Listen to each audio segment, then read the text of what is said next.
São só aqui os que a gente selecionou para apresentar o Daniel, que está na linha com a gente. Boa noite, Daniel. Boa noite, Barreto, boa noite, André, boa noite, Lino, é um prazer falar com você. Muito obrigado pela sua participação aqui no Troca de Passes. Eu queria introduzir o assunto com que eu venho aqui pensando nos últimos dias, não sei se os meus companheiros de mesa vão concordar comigo. Estamos diante de um conflito ético, um conflito moral no futebol brasileiro.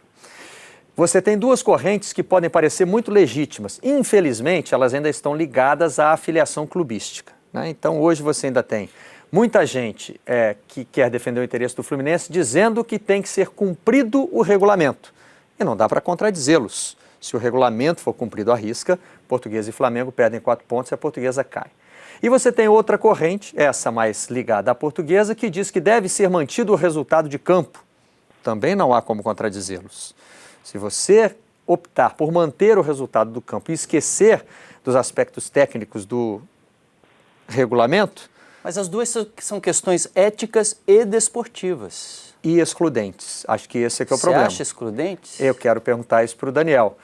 A gente vai ter que optar por um lado, ou manter o regulamento do campeonato, ou manter o resultado do campo? É nessa situação que se encontra o futebol brasileiro nesse momento, Daniel? Olha, Barreto, eu te diria o seguinte, começaria pela tua segunda colocação, digamos assim, em relação a essa segunda corrente.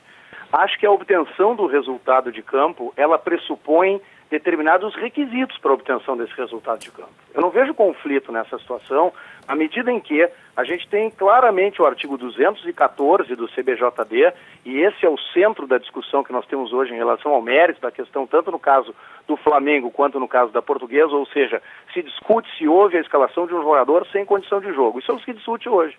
Se discute o artigo 214. O que diz o 214? Que não se pode, não é nem colocar o atleta para jogar.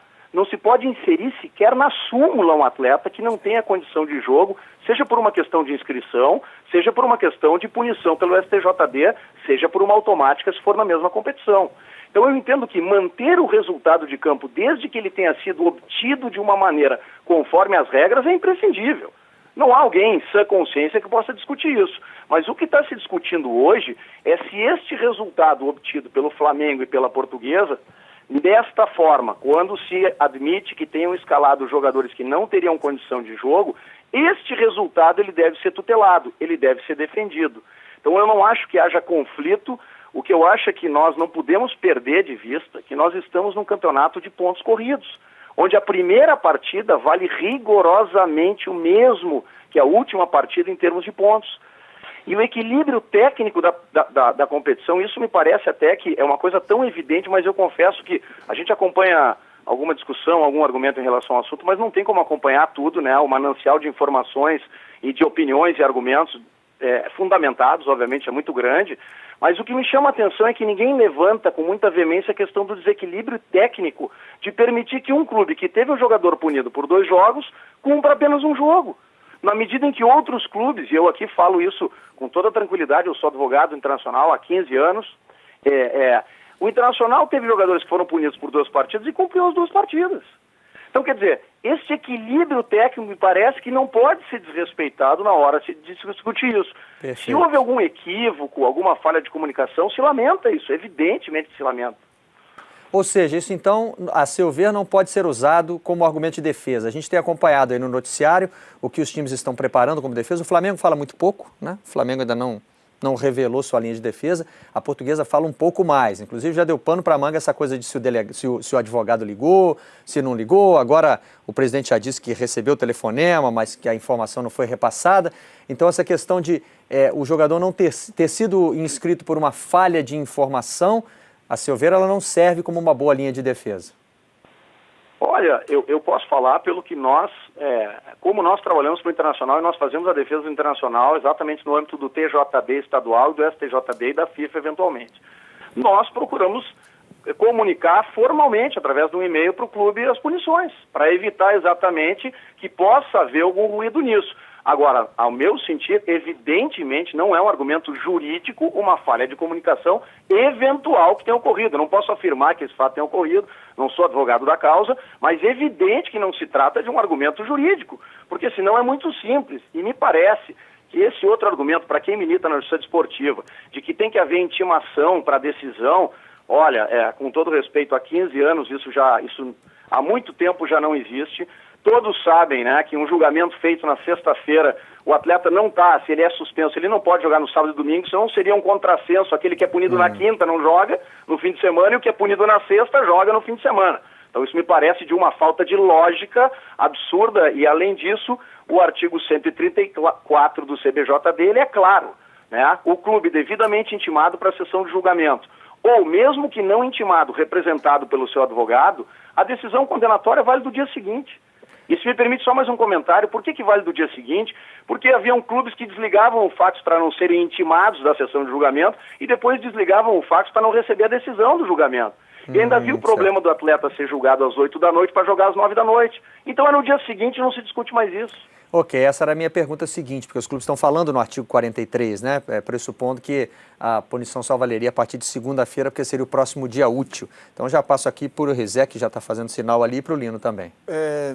Doutor Daniel, boa noite. Eu queria olhar um pouco mais para frente, estou olhando para segunda-feira, mas estou olhando para o futuro, a partir de 2014 também do futebol brasileiro. E a gente está citando um monte de artigo, 44, 214, e queria saber se a gente não seria melhor a gente usar menos artigos. Eu explico a pergunta para o senhor. Desde os anos 50 que a gente tem registro no futebol brasileiro de resultados que depois são rediscutidos em tribunais por conta de jogadores irregulares escalados ou brechas de regulamento. Já tivemos uma série de viradas, chamadas viradas de mesa por conta disso. O senhor não acha que algo tão complexo, tão importante quanto o rebaixamento, a permanência de um clube na primeira divisão, é muito burro um sistema que dependa de um e-mail que não chegou, ou de um fax que não chegou, de um telefone que possa ter caído e aí o cara entendeu errado do outro lado da linha e anotou suspenso por 1 em vez de 2 jogos? Não seria mais racional que a partir do ano que vem, o jogador que está impossibilitado de entrar em campo, já na súmula, já que estamos em 2013, o juiz pode levar ali um smartphone, um iPad, esse jogador não possa ser inscrito, para que a gente possa evitar que às vezes um erro banal, como ao que tudo indica a Portuguesa cometeu, sem nenhum dolo, até porque o jogo nem valia mais nada para a Portuguesa, assim como para o Flamengo, será que não é mais fácil a gente evitar esse tipo de discussão de artigo e criar um sistema mais inteligente para o futuro? O que o senhor pensa disso? Não, André, eu não tenho a menor dúvida de que quanto mais nós otimizarmos, né, a questão do acerto, né, o futebol tem que caminhar para isso. Hoje não é esse o sistema vigente. Quando eu quis dizer a questão do e-mail, é para que não haja nenhuma dúvida nessa comunicação que hoje é de responsabilidade dos advogados que vão fazer a defesa dos clubes no STJD. Agora, que não há a menor dúvida de que eu acho... Para teres uma ideia, nós, quando o Internacional foi para o último Mundial que ele disputou, tentamos inscrever o Rodrigo, que hoje está no Goiás, fez um excelente campeonato brasileiro, a gente sabe a história do Rodrigo, enfim. E o Internacional submeteu o nome do Rodrigo numa primeira lista para a FIFA não glosou o nome do Rodrigo, depois quando houve a segunda lista, a FIFA disse que ele não tinha condições porque a janela no Brasil tinha encerrado, mais ou menos como no caso do Fernandinho. É lógico que seria muito mais razoável que já na primeira checagem a FIFA tivesse dito, não, esse atleta não pode, porque nós entendemos que janela de transferência no Brasil também tem que valer para a janela doméstica, ponto. O mesmo vale, obviamente, para essas questões do Campeonato Brasileiro, e eu te diria, saindo um pouco do caso da Portuguesa, que me parece de uma clareza maior que a do Flamengo, embora o do Flamengo também me parece que vai na mesma linha, mas tem essa diferença que, digamos assim, dificulta um pouco mais a compreensão, porque a gente sai de uma punição, de uma infração sofrida numa competição e vai para outra competição para o cumprimento, mas ainda assim também nessa questão do cumprimento da suspensão automática numa competição que acabou, eu não tenho a menor dúvida de que a gente tem que ter um avanço nesse sentido que tu acabaste de comentar. Só um comentário, eu não acho que não valia nada o jogo para a Portuguesa. Por quê? Porque o resultado final da tabela colocaram Internacional e Criciúma numa zona não disputam Sul-Americana.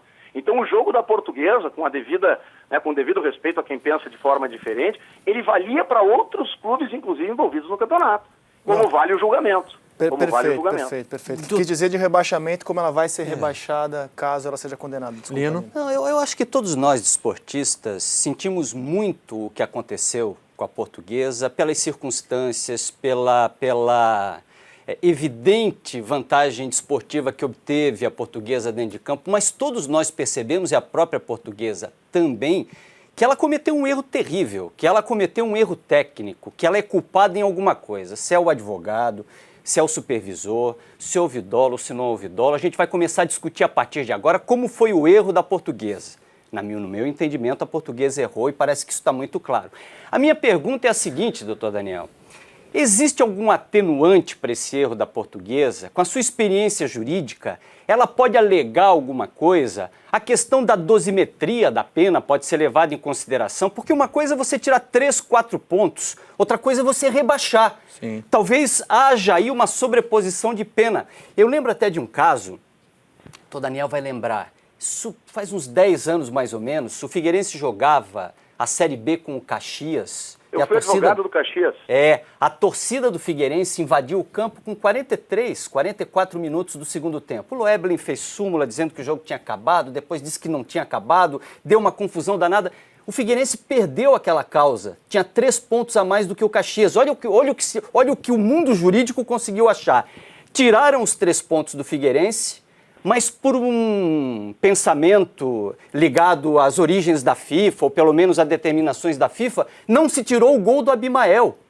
E o Figueirense perdeu os 3 pontos da partida, mas o gol é uma coisa que você não pode tirar, era o argumento da época. O gol do Abimael não foi tirado, então por um gol, no saldo de gols, o Figueirense acabou subindo para a Série A. Quer dizer, se penalizou o clube, mas não se evitou o acesso do clube por uma coisa que parecia até desproporcional. O time estava ganhando, a torcida, o árbitro fez assim, levantou o braço, a torcida invadiu o gramado. Para comemorar. Né? Puniu-se o Figueirense, mas não se evitou que o clube subisse. A Portuguesa pode ter um jeito de ser punida e evitar esse rebaixamento, doutor? Lino, me desculpa, eu fui advogado do Caxias nessa causa que tu referiste e tenho uma visão respeitosamente, absolutamente diversa da tua sobre esse assunto. Foi um dos maiores absurdos que eu já vi na minha vida de advogado, alguém suprimir os pontos, que é, digamos assim, o principal, e deixar o acessório, que é o gol. Sim. E quanto aos fatos específicos daquele jogo, as testemunhas das filmagens provavam que tinham torcedores na linha lateral do campo desde os 20 minutos do segundo tempo, impedindo o decorrer da partida. Essa prova foi feita. Mas eu não quero voltar para aquilo, então, mas é que pegando isso como gancho, eu te digo, foi injusto o Figueirense ter subido naquela situação, na minha opinião. Mas, em relação à Portuguesa, eu te faço a seguinte indagação, voltando um pouquinho ao que disse antes ali o Rizek também, o Grêmio disputava a vaga direta na Libertadores contra a Portuguesa. O Grêmio disputava a vaga direta na Libertadores, então esse jogo valia muito para muita gente no campeonato. Mas em relação à Portuguesa, eu não entendo que é uma pena menor, primeiro porque eu disse, o campeonato ele tem o mesmo número de pontos da primeira à última rodada. Ninguém discute, nós podemos discutir se a norma é pesada. Agora eu quero trazer um exemplo.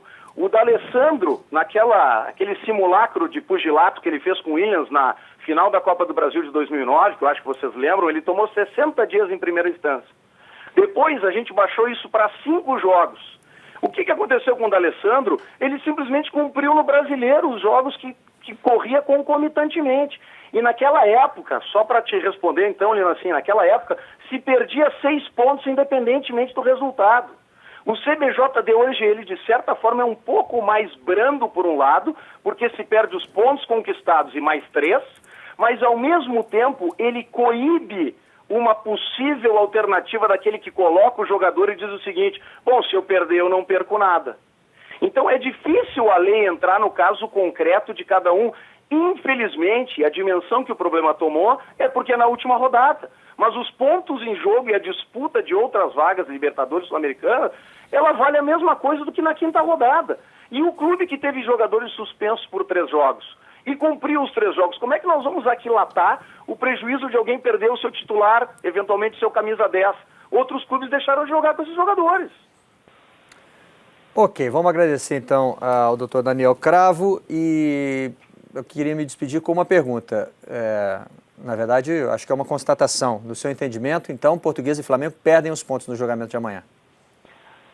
Não, olha, Barreto, eu não posso ter... Eu estou trabalhando com informações que nós temos através da mídia e evidentemente que a gente tem que ter um pouco de cautela com isso, mas, digamos assim, seguindo a linha da jurisprudência, seguindo o que vem sendo aplicado de maneira entendo eu, isonômica em outras situações similares, há uma tendência. Agora, nós sabemos que, às vezes, uma excelente argumentação jurídica, ela pode levar o processo para algum caso, para algum caminho, ou um fato novo, eventualmente, que nós, que não estamos na defesa dos clubes envolvidos, podemos saber, talvez, até o que de mais importante vai ser apresentado amanhã. Fui flagrado fazendo cara de dúvida agora aqui na nossa câmera, a câmera que me mostra aqui, sozinho, essa, ó, porque o Rizek fez aquele famoso gestinho do comentarista, que só mais uma perguntinha. Eu vou deixar, né, Rizek? Agora você pegou no flagrante. O tempo de programa. Mas, Daniel, quero te fazer mais uma pergunta, é rápida.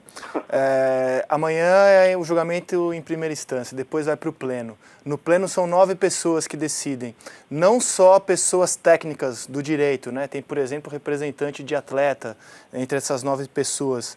Você acha que apelos, digamos, mais morais e menos técnicos e até a comoção pública, que nesse momento parece haver em favor da Portuguesa, ele pode influenciar mais no pleno com essas 9 cabeças, nem todas elas cabeças jurídicas, técnicas? É muito difícil fazer um prognóstico, né? O que eu só coloco um pouco em xeque é o que seria um apelo moral. Acho que eu tentei provocar, digamos assim, alguma reflexão sobre o que seria moral. É moral alguém tomar uma suspensão com o seu jogador de três partidas e cumprir, outro não cumprir, e esse outro permanecer sem a punição? Eu não sei bem como é que a gente qualifica quem é que tem a decisão nesse aspecto de dizer o que é moral e o que não é. Mas eu não sei se eu estou fazendo a leitura errada. Vozes muito abalizadas da imprensa, estou fugindo do juridiquês, já que tu me pedisse, vozes muito abalizadas da imprensa têm se manifestado pelo cumprimento do regulamento. Eu tenho ouvido muito isso, acho que há um certo equilíbrio entre essas posições. Sim. De não juristas, pelo que eu tenho colhido, me corrijam se eu estiver errado. E sobre a questão moral... O que a gente tem lido é bem equilibrado. Vou deixar para os advogados da Portuguesa, não quero aqui me posicionar, mas há uma série de questões que o clube pode levantar, né? Não cabe a mim, a Portuguesa tem advogado para fazer isso, e acho que a grande esperança da Portuguesa é levar essas questões menos técnicas e mais de justiça, como a maioria das pessoas entendem ser o que é justiça, para o segundo julgamento. Por falar em advogados da Portuguesa, tentamos contato com os advogados da Portuguesa, os advogados do Flamengo e também com o presidente do STJD, Flávio Sveiter, e com o procurador Paulo Schmidt. Nenhum deles nos atendeu. Mas eu acho que foi bem esclarecedor aqui a entrevista do Daniel Cravo, a quem eu agradeço muito pela participação no nosso Troca de Passe. Boa noite, Daniel. Obrigado, foi um prazer, e eu só queria registrar que o Internacional se beneficiou de uma matéria do próprio Rizek para absolver um jogador no STJD diante de uma arbitragem um pouco complicada que nós tivemos durante o campeonato, né? Para você ver como o STJD é complicado, né, Daniel? Porque se baseou num comentário irrelevante que nós fazemos aqui, nós jornalistas, para punir ou condenar um jogador e decidir o futuro de um clube. Para você ver, Daniel, como é o STJD. Grande abraço para você. Ou como você não é tão irrelevante quanto você pensa, Rizek. Obrigado, Daniel. Boa noite. Um abraço, boa noite.